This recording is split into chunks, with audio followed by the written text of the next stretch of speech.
Hi everyone, I'm Rick Neuheisel, and welcome to Varsity Days. Here at the Pac-12 Network, our historians have unearthed rare films of a bygone era. Films that tell the fantastic history that has made the Pac-12 the Conference of Champions. The year, 1981. Sandra Day O'Connor became the first female Supreme Court Justice, and Americans stayed home on Friday nights to watch a dysfunctional Texas oil family on Dallas. On the conference front, Washington ended USC's two-year Rose Bowl run by winning the conference in 1980. And it's against that backdrop that we present to you, in its original format, the 1981 Pac-10 season preview. This program looks ahead to the season and showcases a great crop of players, such as USC running back Marcus Allen. So let's take a look at the 1981 Pac-10 preview. Here is your host, Bill Flemming. The 1981 Pac-10 Football Preview. Presented by General Motors Parts. Keep that great GM feeling with genuine GM parts.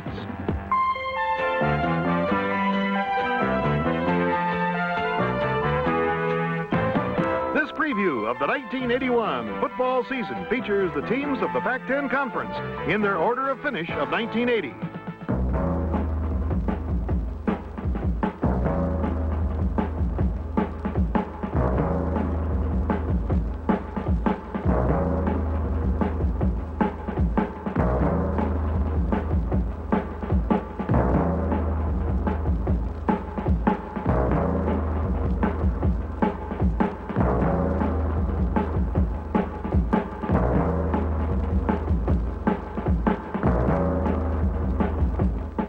Hi, I'm Bill Flemming, your host for this 1981 Pac-10 football preview.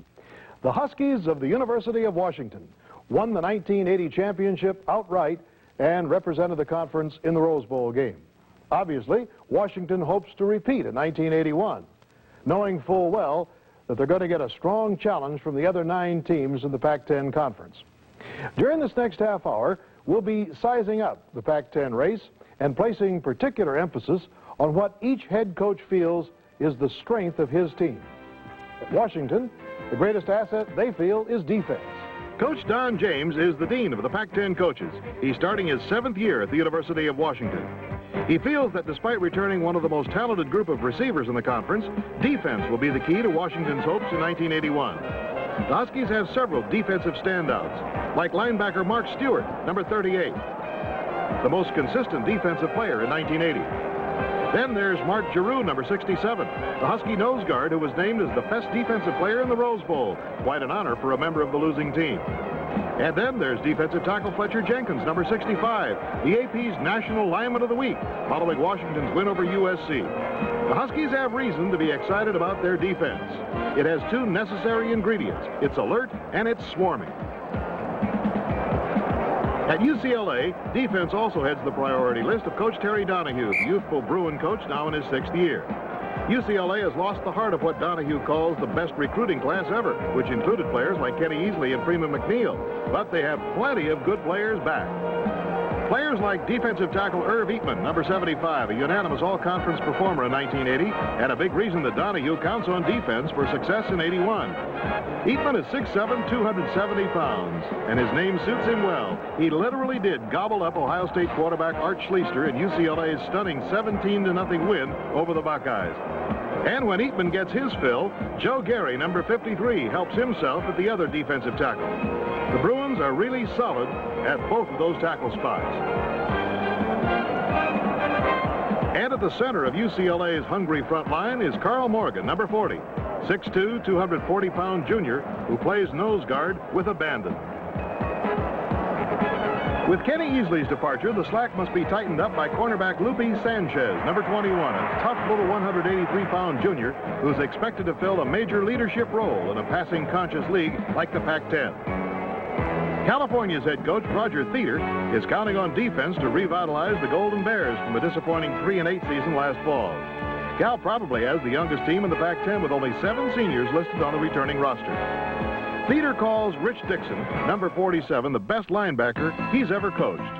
Rich was the only California player named to the All-Pac-10 first team in 1980 and is a top All-America prospect. Here's a player who really loves contact and is magnetized to the action. He has the affinity for messing up plays before they ever get started.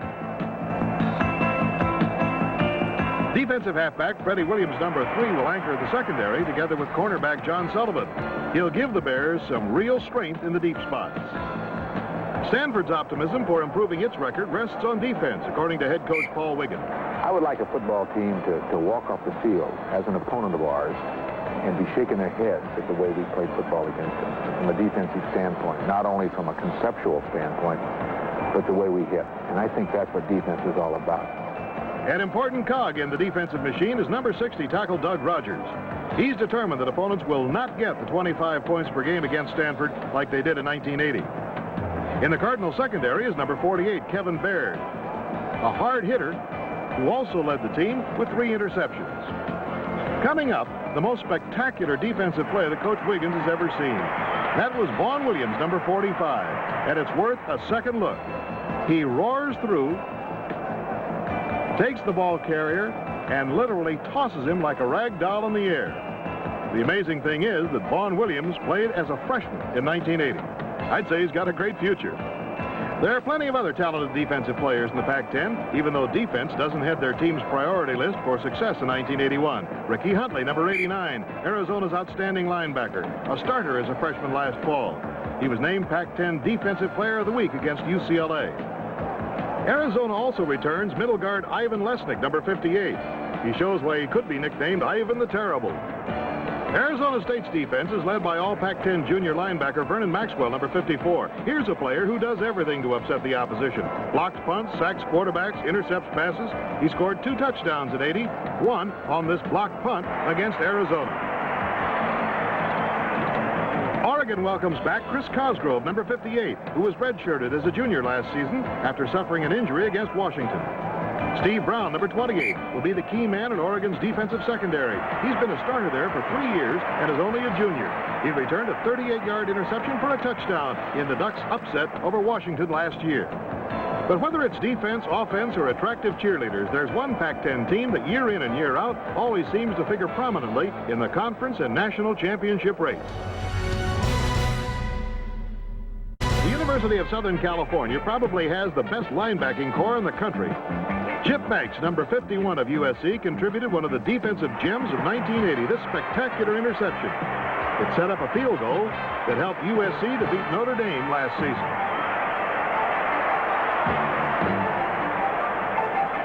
Another linebacker is August Curley, number 87. He'll be expected to carry an even heavier load with the loss of Ricky Gray, who will miss 1981 because of a knee injury. Byron Darby, number 94, is USC's 3rd veteran linebacker, returning in 81, providing the Trojans an awesome behind-the-scenes defensive wall. Number 70 is Dennis Edwards, one of 3 first-team all-conference defensive players back for USC, along with Banks and nose guard George Achika. Achika, number 78, is really something. He's 6'5", weighs 250 pounds, and is the strongest player on USC's roster. He was born in Samoa, and he and his wife, Rebecca, are the proud parents of a young son, Jason. It's little wonder, then, that John Robinson has such admiration for his defensive players. But once again, the strength of the Trojans lies in the running game, as it traditionally does. After all, it's carried Robinson to a fantastic 85% winning average at USC. This man, number 33, Marcus Allen, is the latest star of the endless galaxy of outstanding USC running backs. His statistics are impressive. He led the country in all-purpose running in 1980, and he didn't even play in the season finale against Notre Dame because of an eye injury. Heading into 81, Robinson calls Marcus Allen a true renaissance man. He can run, receive, and even pass. And with the likes of All-America guard Roy Foster clearing the way ahead, Marcus Allen is destined for another great year. At Oregon, Coach Rich Brooks has proclaimed, "This is the year that I can honestly say we'll be a contender." The Ducks were 6-3-2 in 80, their best finish in 64. Brooks believes it'll be the running game that will make the Ducks a serious contender this fall. Mike Delgado is 6'4", 235 pounds, a senior, and a top candidate for all Pac-10 center honors. He'll be leading the way for players like Vince Williams, number 41. Vince received a shoulder injury in the Ducks' victory over Washington last year. It sidelined him for the remainder of the season, and he was granted an extra year of eligibility because of that mishap. He's a powerful 6'1", 225-pound fullback who's an excellent pass receiver, collecting 26 receptions for 334 yards during his career. confidence in Oregon's running game is bolstered by number 48, Reggie Brown, senior tailback. Brown was the Ducks' leading rusher a year ago in his first season after starring for 2 years at Pasadena City College in the junior college ranks. A host of other talented running backs are sprinkled throughout the conference. Arizona State's Willie Gittens, number 44, had a fine sophomore season rushing for nearly 800 yards, putting him in the top 10 of the conference. He also was an outstanding kickoff and return specialist. His versatility enabled him to finish 12th in national statistics for all-purpose running in 1980. The Sun Devils obviously will be counting on the talents of Willie Gittens again in 1981. At Oregon State, Randy Holmes, number 31, was a pleasant surprise as a freshman last season. He earned himself a starting role, and his biggest game was against Stanford, when he rushed for 88 yards on 13 carries. With center Roger Lavassa opening up holes through the middle, look for another great year by Holmes.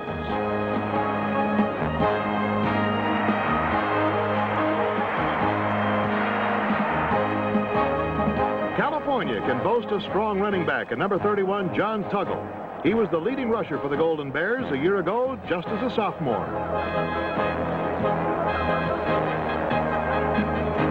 Stanford's All-America Darren Nelson returns for his final year as one of the most exciting players in the nation. Darren has an outstanding opportunity of becoming the first player in NCAA history to finish in the top 10 among rushers and pass receivers. Already, he has one distinction, the first player in college football history to rush for 1,000 yards and catch 50 passes in the same season. And he's the only player to ever have done it twice.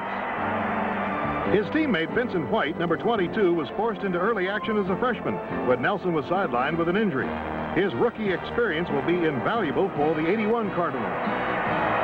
Mike Dotterer, number 24, played sparingly for Stanford in 80, but he did experience plenty of action in a platoon role with White in 79. Mike has been shifted to fullback this season, and he provides the Cardinals with some outstanding backfield depth. Washington fans will remember this player, number 28, Vince Kobe, the Huskies' talented running back, returning for his senior year after sitting out all of 1980 because of a knee injury suffered in spring practice. He's now back, he's healthy, and the Huskies are happy about that. Arizona speedster Brian Holland, number 6, is the Wildcats' top returning back. He'll have to take up the slack left by the graduated Hubert Oliver, but he certainly has the ability to do it.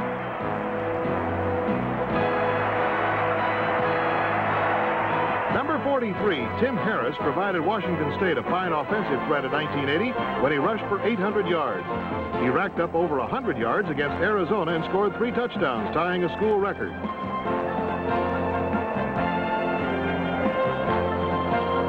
And watching this play, nobody will ever say that he's not determined. UCLA is counting heavily on Kevin Nelson, number 3, to become as famous as his older brother Darren has become at Stanford. Kevin is only a sophomore and showed early signs of his brother's style by gaining 186 yards against Arizona State and 126 against Wisconsin in his first year. This kind of running is good enough reason to ignite any football crowd. At Oregon State, Joe Avezzano had a rugged first season, going 11 games without a win, and that was tough to take after a successful career as an assistant under Johnny Majors at Iowa State, Pitt, and Tennessee. Avezzano's convinced his passing game is the place to start to turn things around. One bright note, Oregon State was second only to Syracuse for increased attendance average, up from 19,000 to 39,000. Quarterback Ed Singler was an exciting feature for the new ticket holders. He surpassed Heisman Trophy winner Terry Baker's passing percentage record. His favorite target, number 14, Victor Simmons. Washington State's Jim Walden is beginning his 4th season as head coach of the Cougars, and he hopes to improve a 4-7 record a year ago with the passing game. He was particularly pleased with a strong recruiting year to go with his returning players. Quarterback Clete Casper is back. He was the backup man to the great Samoa last year, and he has Pat Beach, number 89, his tight end to throw to. Even though the Cougars lost 3 wide receivers, Beach still was Washington State's leading receiver a year ago with 3 touchdowns. Who'll be throwing to him is still a question mark. Casper may be challenged early for the starting quarterback role by incoming freshman Mark Rippon, a high school All-America from Spokane. Coach Dale Rogers seems to thrive on adversity after assuming his second head coaching job with a school already facing NCAA probation. First at Michigan State, now in his second year at Arizona State. He has great confidence in his passing game, mainly because of Mike Pagel, who set 6 school records in '80. Pagel became the first Sun Devil since Danny White to pass over 2,000 yards in a season. His uncanny ability to read defenses gives Rogers the freedom for Pagel to call audibles 80% of the time. Pagel's main target this fall will be tight end Ron Wetzel, number 85. Arizona coach Larry Smith completes our group of Pac-10 coaches who feel that passing is the key to fortune in the 1981 season. Arizona should be well stocked with receivers, including 3 junior college transfers and 3 freshmen. Mark Fulcher, number 7, will be back battling for the number 1 quarterback duty again after missing 9 games a year ago as a freshman. He passed for 350 yards in his first game, had 150 in his second, and then broke a kneecap and was out for the year. Tom Tunnicliffe took over from Fulcher last season as a freshman, passed for 1,200 yards and 8 touchdowns. These 2 promising sophomores will be aiming for flanker Bob Carter, number 9, himself a converted quarterback and an elusive receiver who scored 3 TDs in 1980. At UCLA, quarterback Tom Ramsey will carry a good part of the Bruins' offensive load. As a sophomore last year, he passed for over 1,100 yards and 9 touchdowns. He and wide receiver JoJo Townsell, number 26, may be one of the best passing combinations in the Pac-10. Both return for 2 more years. Split end Cormac Carney, number 83, was an outstanding freshman receiver 3 years ago at the Air Force Academy before transferring to UCLA. He does come up with the football most of the time. UCLA appears to be loaded with receivers. Townsell, Carney, and all Pac-10 tight end number 91, Tim Reitman. Reitman is what coaches call solid. It's hard to believe, but Reitman has yet to drop his first game pass. He has great hands, and he has a tendency to run like a runaway bulldozer. He's hard to bring down one-on-one. There's even another receiver UCLA can go to, number 36, Ricky Kaufman. Not yet a proven starter, but who figures prominently in the Bruins' plans this fall.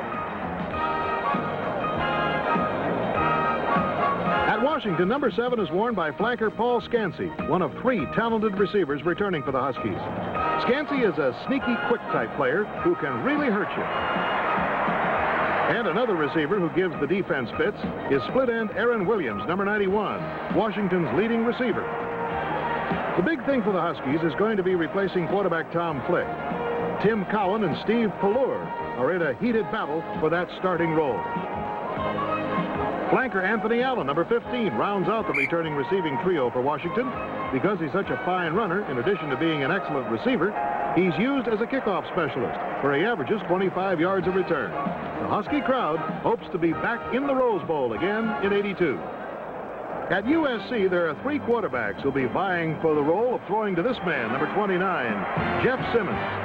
Those 3 are number 15, Scott Tinsley, sophomore left-hander John Mazur, and freshman sensation Sean Salisbury.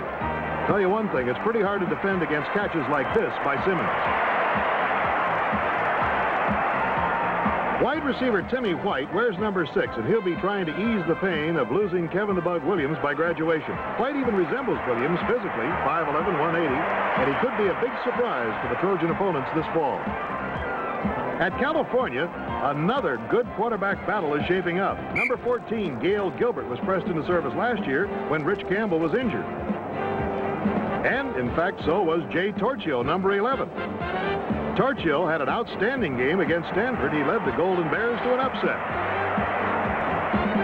Number 99, Floyd Eddings, a world-class sprinter, is hopeful that he's returned to top form after a number of nagging injuries.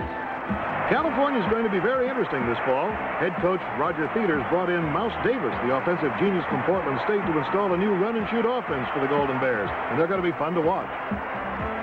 Oregon's quarterback, number 13, Kevin Lusk, performed very well last season as a sophomore when he was filling in at times for Reggie Ogburn. He started and played a fine game in the Ducks' upset 7-7 tie against USC.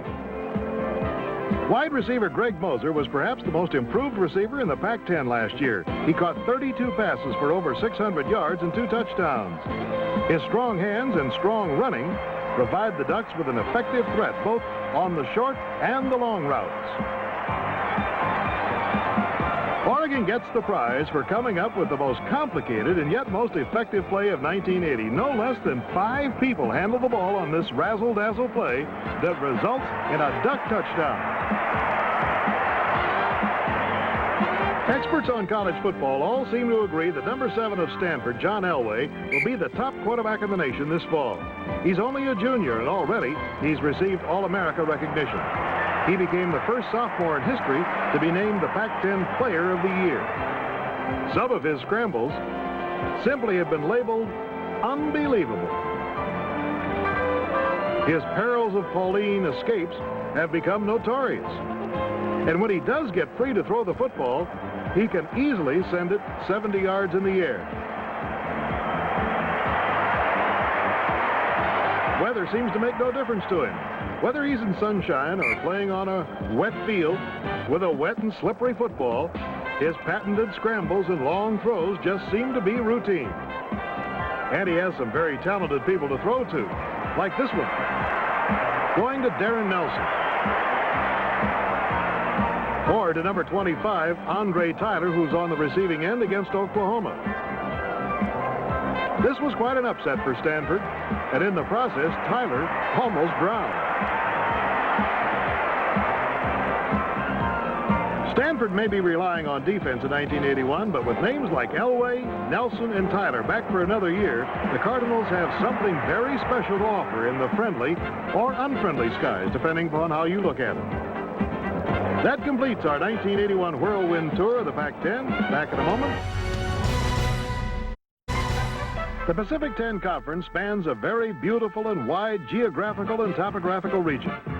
From the mountains of Arizona to the shores of the Pacific, Pac-10 football generates a colorful spectacle of assorted sights, sounds, and thrills found among some of the finest athletic and academic colleges offered anywhere in the nation. No matter where you visit, every one of the members of the Pacific 10 Conference provides a special brand of football action. Even the weather comes in assorted varieties. But who minds if a few raindrops fall when there's football to be played? All the color and the freshness of college football seems to be in evidence in the Pac-10. Ultimately, the goal of each conference team is to win the coveted Pac-10 title and to host the prestigious Rose Bowl game.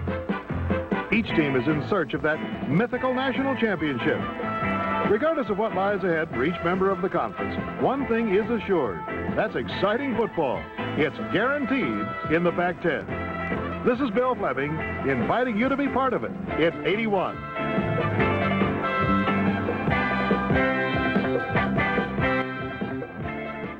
Four Pac-10 teams would earn bowl berths in 1981, but the results were not good. UCLA lost to Michigan in the Bluebonnet Bowl. Washington State dropped a close one to BYU in the Holiday Bowl, and Penn State beat USC in the Fiesta Bowl. But if you have to win one of them, the Rose Bowl is the one you want. And Pac-10 champ Washington did the conference proud, shutting out Iowa 28-0 to win the granddaddy of them all.